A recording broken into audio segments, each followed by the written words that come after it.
Today, we're diving into something called the Continuity Doctrine. It's this really ambitious plan designed to solve a massive problem we all face in the digital age. How do you make something on the internet last forever? And it kicks off with this just an incredibly bold statement. You see, this isn't just about saving your files. This is about fusing your very identity with your work so it persists long after you're gone. So how on earth do you even start to build something like that? Well, that's the big question this whole doctrine is trying to tackle. It's basically arguing we need to completely rethink how we build and save things online, to move away from these fragile systems that depend on other companies and towards something truly permanent. I mean, think about it. That blog you loved 10 years ago, probably gone. A favorite video? Poof, deleted. Almost everything we make online is built on someone else's platform, and it can all just disappear without warning. And that is the exact problem this doctrine sets out to fix. And that leads us right to the core idea. The doctrine says its creation is a continuity engine, not a disposable website. That one phrase changes everything, doesn't it? It's not about just having a page online, it's about building a machine designed to perpetuate itself. So, what is the continuity doctrine? At its heart, it's a survival guide. It's a specific set of rules to make sure a digital artifact, a piece of work, can outlast not just your phone or your laptop, but entire waves of technology. Okay, so how does it actually do this? Well, the whole system is built on 4 core rules. Think of them as the prime directives for making something last forever online. Let's break them down. Rule number 1, the unified artifact. This one is absolutely fundamental. Everything, the code, the pictures, the words, all of it has to be packed into one single file. Why? Because it can't depend on anything else. It can't be calling out to some other server for a font file that might just vanish one day. It has to stand completely on its own. And this quote just nails the whole idea behind it. A single file is portable. You can save it anywhere, email it, toss it on a thumb drive. It's not chained to one spot on the web. It can move. And because it can move, it can survive. Next up, we have Rule 2, canonical layers. The idea here is that every single creation is built like an onion. It has 3 separate layers. There's the surface, which is the part we all see. Underneath that, you've got the structure, which is the code holding it all together. And then there's a hidden archive layer, which is full of metadata.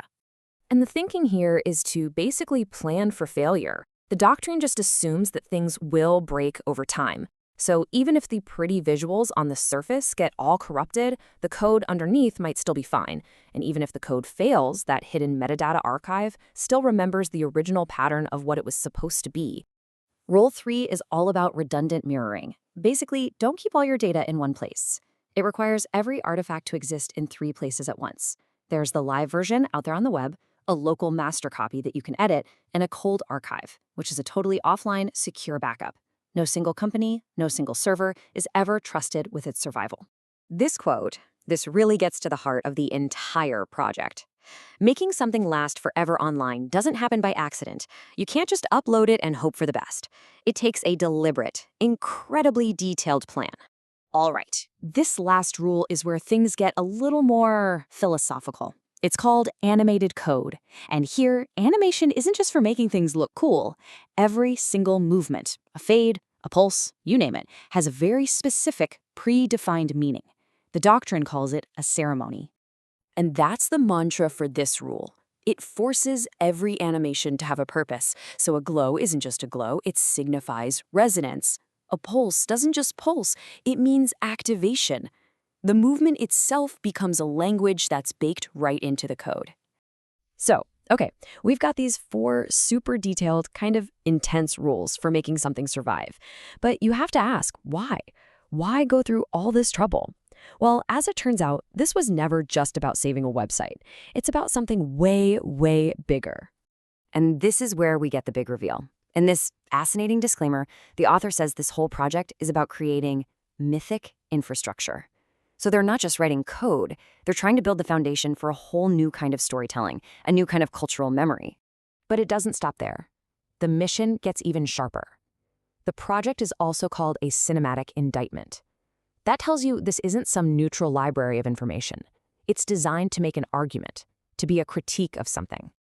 And then we get the final piece, the ultimate goal, to be a sovereign broadcast. The word sovereign here is key. It means independent. a message that isn't filtered through a corporation or government or any social media platform.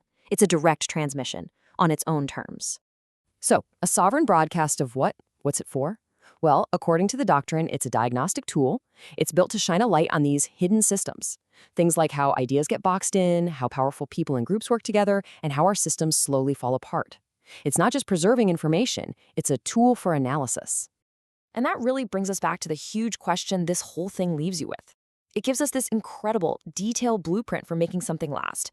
But it forces every one of us to ask, in a world where almost everything disappears, what is actually worth preserving forever?